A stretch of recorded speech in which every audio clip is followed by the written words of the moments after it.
오늘 하나님 말씀을 같이 한번 보겠습니다. 마태복음 2장 1절에서 11절까지의 말씀입니다. 한 절씩 교독하고 마지막 절은 같이 읽도록 하겠습니다. 마태복음 2장 1절에서 11절까지. 헤로드 왕 때에 예수께서 유대 베들레헴에서 나심에 동방으로부터 박사들이 예루살렘에 이르러 말하되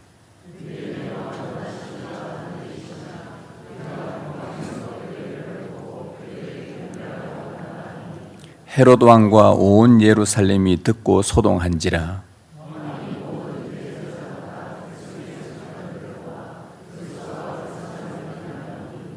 이르되 유대 베들레헴이오니 이는 선지자로 이렇게 기록된 바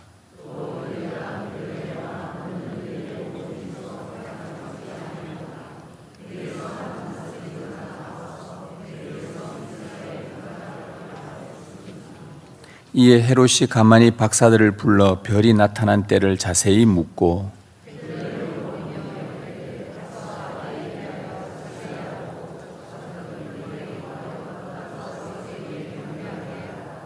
박사들이 왕의 말을 듣고 갈새 동방에서 보던 그 별이 문득 앞서 인도하여 가다가 악이 있는 곳 위에 머물러 서 있는지라.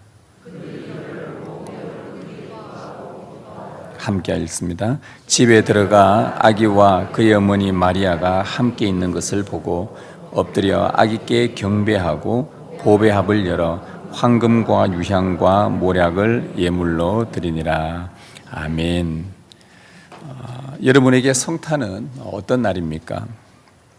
눈이 내렸으면 하는 사람들이 많이 있었지만 오늘은 눈이 내리지 않았습니다. 사랑하는 사람과 분위기 좋은 곳에서 기분 좋은 차를 마시며 이야기하고 선물을 주고받는 날 예배 마치고 그렇게 하시면 될 것 같습니다. 여러분, 성탄절 하면 무엇이 잘 떠오릅니까? 저는 성탄절 하면 제일 먼저 떠오르는 추억이 그래도 서로 즐거워하면서 성탄의 소식을 알렸던 새벽송이 참 기억이 많이 납니다. 오늘 저한테 태국 치앙마이에 있는 제 동기 선교사님이 영상을 하나 보내줬는데 새벽송 하는 영상을 보내줬어요. 어제 새벽에 다니면서 했던 그걸 보니까 예전에 우리나라에서도 새벽송이 참 그 추억들이 막 떠오르더라고요. 요즘은 그거 하면 민원이 들어와서 못하게 하는데 사실은 정말 기쁨의 소식, 어디에서나 선포하고 외쳐야 될 주 예수의 탄생하심을 알려야 되는데 악한 사단은 계속해서 주님의 나심을 알리지 못하도록 벌써 대한민국이 그런 나라가 되고 말았습니다. 참 안타깝고 아쉽지만 그러나 우리는 또 다른 방법으로, 여러 방법으로 우리 주님의 나심을 기억하고 선언하며 살아야 되겠습니다. 여러분은 성탄절에 이런 추억이 아마 다 있었을 텐데요. 이 크리스마스라는 이 단어는 전에도 여러 번 말씀드렸지만 크리스투스라는 라틴어 크리스투스, 그리스도라는 단어와 마스라는 이 예배라는 단어의 합성어입니다. 즉 그리스도를 예배한다, 그리스도를 경배한다. 구주이신 예수님께서 사람의 몸을 입고 이 땅에 오신 성육신 하심을 기뻐하고 노래하는 날입니다. 우리 그리스도인들이 함께 모여서 이렇게 오늘 같이 모여서 주님의 이름을 기리며 경배하는 날이 크리스마스입니다. 왜 그리스도의 나심을 경배해야 될까요? 주 예수님은 모든 인류에게 경배받기에 합당한 분이시기 때문입니다. 여러분에게 성탄은 어떤 날입니까? 단순히 휴일입니까? 아니면 찬양받기에 합당하신 만왕의 왕 주 예수 그리스도를 경배하는 날입니까? 지금부터 약 2000년 전 이스라엘 유대 땅 베들레헴에 울려 퍼진 주 예수님의 탄생을 경배한 것은 먼 동방의 박사들로부터 시작되었습니다. 누구도 찬양하지 않았는데, 경배하지 않았는데 이 경배의 시작점은 바로 동방의 박사들이었습니다. 오늘 말씀 2절에 보면 유대인의 왕으로 나신 이가 어디 계시냐? 우리가 동방에서 그의 별을 보고 그에게 경배하러 왔노라. 그의 별을 보고 경배하러 왔다. 동방의 박사들의 목적은 경배였습니다. 동방의 박사들은 어떤 사람들이었습니까? 이 박사라는 이 헬라어 마고이라는 마고스라는 이 단어는요, 종교 그 당시 때의 종교 지식인, 또 고대 페르시아, 여기서 동방은 주로 고대 페르시아 지역을 이야기하는데요, 거기에서 온 종교 지식인들, 천문, 즉 하늘을 연구하는 사람들, 점성술의 전문가들이고 지식인 또는 지혜자라고 불렀습니다. 이것을 우리말 성경은 박사라고 번역했습니다. 다른 성경은 지혜자라, 현자라 그렇게도 번역을 합니다. 하늘과 하늘의 별들을 연구하며 진리를 탐구하는 사람들이었습니다. 어느 날 그들의 눈에 지금까지 보지 못했던, 본 적이 없던 특이한 별을 하나 발견하게 됩니다. 서로 웅성웅성거립니다. 야, 저 별이 무슨 별일까? 우리가 지금까지 오래도록 별을 연구했는데, 야, 저 별은 참 특이하다. 한 번도 본 적이 없는 별이다. 그래서 그 본문은 그 별을 가리켜서 오늘 성경은 그의 별이라, 어떤 누군가의 별이라고 소개를 합니다. 그라는 한 인격체를 사용해요. 이 말은 저 별은 단순한 물질이 아니라 어느 한 인격체를 가리킨다고 볼 수 있습니다. 그의 별이라. 고대 근동 지역에서 별 하면은, 요즘 우린 별 하면 그냥 별 이렇게 생각하지만, 이 당시 때 별은요, 별이 나타났다 하면은, 아, 어떤 신이 나라를 통치하기 위해서 이 땅에 태어났구나. 이 별은 신적 통치를 늘 상징을 했습니다. 그러니까 고대 시대 때는 별을 연구하면서요, 저 별 보니까 뭔가 이 나라의 운명이 누군가의 손에 의해서 바뀌겠구나. 우리나라도 그런 일이 많았습니다. 옛날에 고구려 삼국시대 때에 각 나라들마다 별을 연구하는 점성술가들이 있었죠. 어느 별을 보고 지금 우리는 고구려를 쳐야 합니다, 이때가 혹입니다 하고 왕에게 알리기도 하잖아요. 이 별을 보고 고대 근동이나 우리나라도 마찬가지고요, 이 별은 어느 신적 통치를 많은 사람들이 의미한다고 생각했습니다. 무슨 말이냐면, 고대 사람들은 하늘의 천체는 신들의 세계로 믿었습니다. 인간이 도달할 수 없는 저 천상은 신들이 사는 곳이다. 특히 태양과 달과 별과 같은 천체는 단순한 물질이 아니라 저는 신의 존재다. 우리 성경에도 보면 여호와 하나님을 태양에 비유하지 않습니까? 고대 근동 지역의 성경 기록들, 또 그 외에 많은 문서들은 하늘의 별, 달, 태양, 신이 거처하는 곳이다, 신이다 라고 이렇게 많이 비유하고 묘사를 했었습니다. 그래서 하늘에 어떤 특이한 별이 나타나면 이는 하늘의 신이 세상을 다스리기 위해 신의 대리자를 보냈다고 생각합니다. 그래서 고대 근동에서는 이 별은 한 인격체가 세상에 태어나서 나라를 다스리는 왕권을 상징했습니다. 바로 동방의 박사들에게 이 특이한 별이 나타난 겁니다. 이런 생각들, 이런 공부들을, 이런 배경들을 다 알고 있는 그 박사들이 지금까지 본 적이 없었던 별을 보면서 이거 예사로운 별이 아니다, 어느 나라에 왕이 나겠구나. 그리고 그들이 누구의 별인지 궁금해하기 시작합니다. 그리고는 그 고대 페르시아의 문서들을 뒤적이며 연구하기 시작합니다. 많은 조사들을 합니다. 읽으면서 그 별의 정체를 알고자 무척 애를 썼습니다. 그러던 중 그들은 이 별은 유대인의 왕으로 온 한 인격체라는 것을 알게 됩니다. 유대인에서는 왕이 하나 나는구나. 어떻게 알았을까요? 그 문서에 뭔가 기록이 되어 있었을까요? 그들이 유대인 학자들이었다고 한다면 아마 구약 성경을 연구해서 예언을 따라 메시아가 올 수도 있겠다라고 예측할 수도 있었겠지만, 그들은 이방인이었습니다. 유대인과는 무관한 저 먼 동방의 페르시아 쪽에 살던 사람들이었습니다. 그런데 어떻게 어떤 특이한 별을 보고 이것이 유대인의 왕으로 오신 분임을 깨닫게 되었을까? 왜 그들은 이 특이한 별에 관심을 가졌을까요? 무엇 때문에 그 별을 가리키는 한 인격체를 만나려고 동방에서부터 험난한 먼 길을 찾아왔을까요? 게다가 그 유대 땅에 왕으로 오신 아기께 자기들이 가지고 있는 최고의 보물을 예물로 드리면서 굳이 경배하려고 했을까? 유대인들과 전혀 무관한 사람들이 왜 유대인의 왕을 경배하러 온 것일까요? 여러분, 사실 이 당시 때 유대인의 왕은 존재감이 전혀 없었습니다. 왜냐하면 이 유대인은 로마의 속국이었습니다. 아니, 좋은 말로 속국이지 사실은 나라를 잃어버린 상태였죠. 대국의 왕이 탄생하면 주변의 작은 나라의 대사들은요, 대국의 왕들을 아련하는 것이 맞습니다. 그러나 나라를 잃어버린 저 유대 민족, 그 조그마한 유대 민족의 왕을 굳이 먼 동방에서 찾아올 이유는 전혀 없었습니다.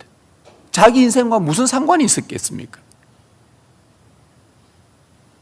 여러분들이 아프리카의 어느 한 나라의 민족의 어느 부족의 어느 조그마한 마을에 추장의 아들이 나타났다 하면 여러분들이 가서 황금 유향 모략 들고 경배하시겠습니까? 존재감이 없단 말입니다. 나와 상관이 없는 곳이란 말이죠. 굳이 거기서 태어날 사람에 대해서 관심 가질 이유가 없습니다. 잘 보일 필요도 없습니다. 그런데 왜 동방의 박사들은 유대인의 왕으로 오셨다는 그 한 인격체를 자기들이 바칠 수 있는 가장 귀한 예물로 경배하기 위해 먼 길을 굳이 찾아왔을까요? 그것은요, 이유는 성경 전반적으로 볼 때는 한 이유밖에 없습니다. 하늘의 하나님께서 그 별을 통해 박사들의 마음을 성령으로 감동시키셨기 때문입니다. 예를 들어 전혀 관심 없던 분야, 자, 저 같은 경우에 목사이지만 성경을 연구하고 공부를 하지만 성경에도요, 우리 신학교에 보면은 다양한 주제들이 많습니다. 성경 신학에 별의별 주제가 많아요. 평생 목회를 50년, 60년 한다 해도 그거 주제 다 연구하지 못합니다. 그러다 보니까 특별히 본인들이 관심을 가지고 있는 연구 분야가 있어요. 성경 중에서도 수십 개, 수백 개, 수만 개의 주제 중에서 박사학위 받는 사람은요, 그 중에서 한 개 부분에 그저 박사학위 받는 것 뿐이에요. 나머지는 잘 몰라요. 저희 신대원에서 어느 교수님께, 구약 교수님께, 교수님, 이거 참 정말 궁금한데 이거 뭡니까? 야, 나도 박사학위 갖고 있지만 나 이거 잘 모른다. 저 신약 교수님한테 가서 물어봐라. 구약 교수님이 신약 질문하면요, 우리가 질문하면 저 신약 교수한테 물어봐라. 교리에 관련된 문제 물어보면 신약 구약 교수님들 못 알려줘요. 저 조직신학 교수님한테 물어봐라. 수많은 주제들이 많아요. 저도 마찬가지입니다. 저도 성경 안에 많은 주제들이 있지만 제가 어떤 분야에 관심이 없는 분야도 있어요. 거기에 에너지를 쏟을 이유가 없는데 어느 날 갑자기 그 분야가 눈이 확 들어온 때가 있습니다. 이거 연구해봐야 되겠다. 이거 공부해봐야 되겠다. 그래서 책을 사 모읍니다. 읽습니다. 성경과 대조합니다. 읽습니다. 연구합니다. 막 갑자기 공부를 하고 싶어져요. 나중에 이 공부하고 나서 몇 달이 지나고 나서야 그때 깨닫는 게 뭐냐. 하나님이 왜 나한테 이걸 공부하게 하셨을까? 지나고 보니 교회 성도들의 영혼에 정말 필요한 부분이었다는 거예요. 전혀 관심이 없었던. 그렇게 될 수 있도록 제 마음을 쓸 수 있도록 제 마음을 움직인 것이 원인이 뭐겠습니까? 갑자기 전혀 관심 없던 그 분야가 눈에 확 들어오게 된 그 이유가 뭐겠어요? 뭘로 설명하겠습니까? 성령님께서 제 마음에 감동 주지 않으면 저 눈이 그 부분에 대해서 알아야 되겠다라고 마음을 안 열어주셔요. 동방의 박사들도 마찬가지였습니다. 그 별이 뭐라고요? 유대인의 왕이든 뭐든 그 자기와 무관한 상관없는 그 아기가 태어난 그 사람이 자기와 무슨 상관이 있다고. 그런데 하나님의 성령께서 그들의 눈을 열어버리고 그들의 마음을 감동시키니까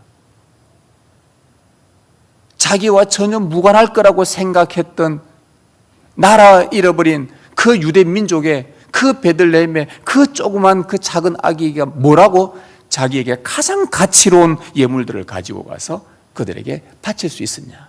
그 먼 길을, 그 험난한 길을 올 수 있었는가? 하나님의 감동하심이었습니다. 하나님의 감동하심 외에는 이 부분을 설명할 수가 없어요. 하나님의 약속과 전혀 무관한 이방인들에게도 베들레헴에서 나신 아기 예수님은 온 세상의 구주이심을 성령께서 그들에게 알리셨고 그들의 마음에 감동을 주신 것입니다. 동방의 박사들이 예사롭지 않은 별을 발견했을 때 성령님은요, 그 별이 하나님의 약속을 받은 유대인뿐만 아니라 약속과 거리가 먼 죄로 저주받은 온 인류를 구원할 한 인격체요 만왕의 왕이심을 깨닫게 하셨던 것입니다. 그래서 박사들은 왕에게 합당한 최고의 예물이 뭘까? 그래서 그들이 고민하며 준비해서 그들의 편안한 생활을 뒤로 두고 그의 별을 따라 수천 킬로미터나 되는 험난한 먼 길을 여행하게 된 것입니다. 유대인의 왕으로 오신 분을 경배하기 위해서죠. 구약 성경은요, 야곱에게서 한 별이 나온다고 예언한 적이 있었습니다.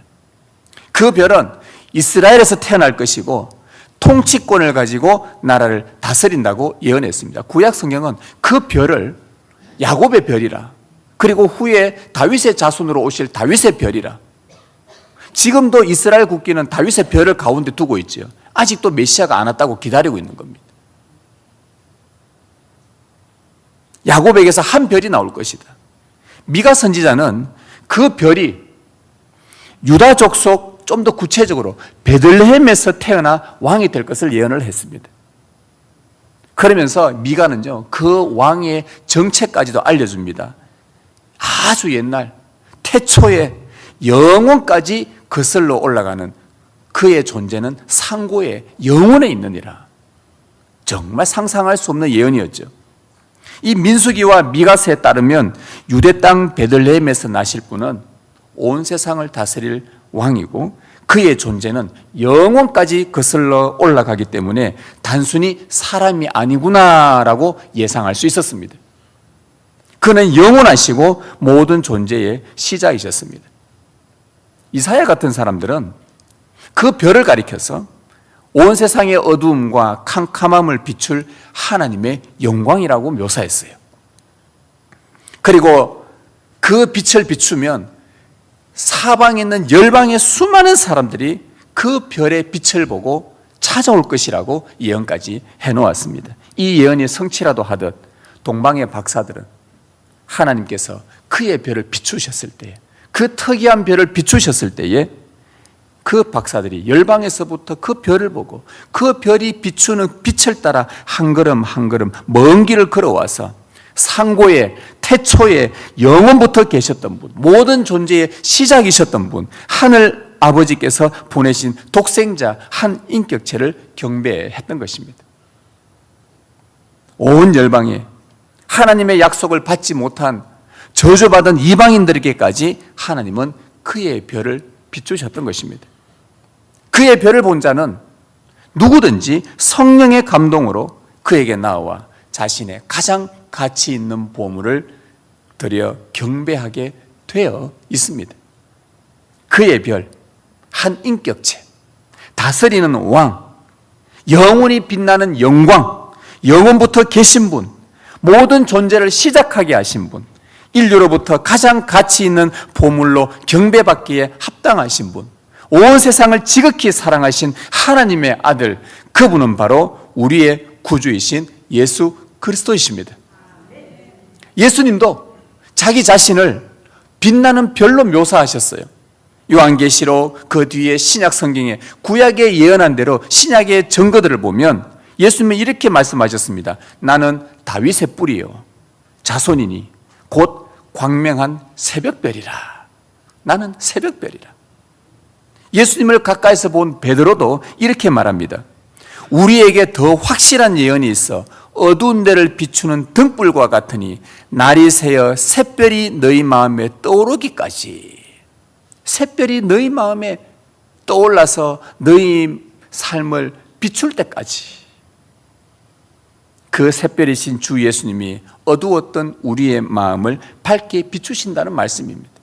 사도 요한도 말합니다. 내가 또 이기는 자들에게는 새벽별을 주노라. 누구를 준단 말입니까? 다시 말하면 주 예수님을 너희에게 줄 것이다. 믿음으로 끝까지 이겨 승리하는 자들에게는 주 예수를 너희에게 주어서, 즉 예수님이 우리 안에 들어오신다. 우리의 소유가 되신다. 즉 구원을 약속하신 말씀입니다. 그래서 주님 다시 오시면 우리는 주님과 온전히 연합해서 세상을 다스리며 해같이 별같이 빛나며 온 세상을 다스리는 왕노로 탈 것이라는 말씀입니다. 동방의 박사들이 본 별은 단순한 하늘의 별이 아니었습니다. 구약 성경이 약속한 것이고 신약 성경이 증언하는 메시아 예수 그리스도를 가리키는 계시의 표지였습니다. 사인이었습니다. 주 예수님은 동방의 박사들이 그의 별을 볼 수 있도록 은혜를 베푸셨습니다. 우리에게도 주 예수의 별을 발견할 수 있도록 은혜를 베푸셨습니다. 주 예수님은 동방의 박사들의 그 마음에 어둠을 몰아내시고 그들이 앞으로 살아가야 될 참된 이유를 발견하게 하신 세상의 빛이셨습니다. 똑같이 우리의 캄캄한 마음을 몰아내시고 참되게 살아갈 수 있도록 생명의 빛을 우리에게 비추신 분이십니다. 또한 주 예수님은 동방의 박사들이 예수님을 경배할 수 있도록 그 먼 길을 인도하신 진리셨습니다. 우리도 예수님을 주와 그리스도로 고백하고 경배하도록 오늘 이 시간까지 인도하신 진리셨지 않습니까?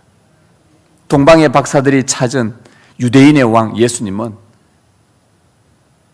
그들은 유대인의 왕에 경배하러 왔는데 유대인의 왕만이 아니라 역사와 민족을 초월하여 모든 인류에게 평화와 빛과 진리와 생명을 주신 온 세상의 왕이셨습니다. 예수님의 탄생은 단지 2000년 전 이스라엘 땅에만 일어난 사건이 아니라 온 세상의 사건이었고, 온 세상을 어둠에서 구원한 사건이었고, 온 세상 사람들에게 경배받기에 합당한 사건이었습니다. 따라서 예수님은 찬양과 경배를 받기에 합당한 분이십니다. 유일한 분이십니다. 박사들은 아기 예수께 합당한 예물을 드렸습니다. 황금을 드렸습니다. 아기 예수의 왕되심을 상징하는 예물을 드렸어요. 유향을 드렸습니다. 오직 하나님께 제사 드릴 때만 쓰는 그 유향, 아기 예수의 거룩하심을 상징하는 예물이었습니다. 모략을 드렸습니다. 아기 예수의 죽으심을 상징하는 예물이었습니다. 모두 주 예수님께 합당한 예물이었습니다. 여러분, 박사들은 탄생하신 예수님이 유대인의 왕인 줄 알고 왔는데 만왕의 왕이신 줄은 전혀 몰랐던 것입니다. 순수한 악이 거룩한 순수한 악인 줄만 알았는데 거룩하신 하나님이신 줄은 몰랐습니다. 고귀한 삶을 살 줄은 알았지 인류를 죄에서 구원하려고 죽으실 분인지는 몰랐습니다. 그들이 바쳤는데, 황금을 바쳤는데, 유대인의 왕인 줄만 알고 바쳤는데 알고 보니 하나님은 그 박사들에게 감동케 하셔서 유대인의 왕만이 아니라 온 세상의 왕이었음을 깨닫게 하신 것입니다. 유향을 바쳤을 때에 그저 순수한 악인 줄 알고만 바쳤는데 그분은 거룩하신 하나님, 우리의 모든 것을 받으시기에 합당한 거룩한 분이시라는 것을 깨닫게 된 것입니다. 모략을 드렸을 때에 단지 고귀한 삶을 살 줄 알았는데 그 넘어서서 인류의 죄를에서 인류를 구원하기 위해 십자가에 죽으실 분인 줄 몰랐으나 성령께서는 뒤에 가서야 깨닫게 하셨습니다. 우리의 왕이요 거룩한 하나님이시요 화목제물이신 주 예수님께 우리는 가장 가치 있는 것을 준비해야 할 것입니다. 여러분은 무엇을 준비하셨습니까? 이 아기 예수께 무엇을 드리려고 준비하셨습니까? 여러분에게 가장 소중한, 가장 가치 있는 것이 무엇입니까? 여러분에게 황금이 있습니까? 유향이 있습니까? 모략이 있습니까? 여러분에게 황금은 무엇이며 여러분에게 유향은 무엇이며 여러분에게 모략은 무엇입니까? 무엇을 준비하셨습니까? 여러분에게 가장 소중한 것, 여러분의 생명을 다해 주 예수님을 경배하십시오. 여러분의 가장 소중한 생명을 다해 주 예수님을 사랑하십시오. 여러분의 가장 소중한 생명을 다해서 우리 주님께 일평생 주님 나라를 위해 헌신하십시오. 그럴 때 여러분의 생명이 이 땅에서 가장 가치 있게 사용되어지도록 주 성령께서 역사하실 것입니다. 성도 여러분, 여러분에게 성탄은 어떤 날입니까? 단순히 하루 쉬는 휴일입니까? 아니면 찬양받기에 합당하신 만왕의 왕 주 예수 그리스도를 경배하는 날입니까? 성탄은 이 땅에 오신 주 예수님께 겸손히 엎드려서 주님은 나의 왕이십니다. 주님은 나의 빛이십니다. 주님은 나의 어두운 길을 인도하시는 길이요 진리요 생명이십니다. 주님은 나의 모든 것을 드려 경배받기에 합당한 분이십니다 라고 고백하며 구주 예수님 앞에 엎드리는 날입니다. 여러분에게 가장 가치 있고 소중한 생명을 기꺼이 주님과 그의 나라를 위해 드리는 날, 이 날이 바로 여러분의 날이 되기를 진심으로 소망합니다. 여러분이 주 예수님께 할 수 있는 가장 신실한 고백과 드릴 수 있는 가장 가치 있는 예물로 마음과 뜻과 힘을 다해 주를 경배하는 복된 성탄이 되시길 주님의 이름으로 축복합니다.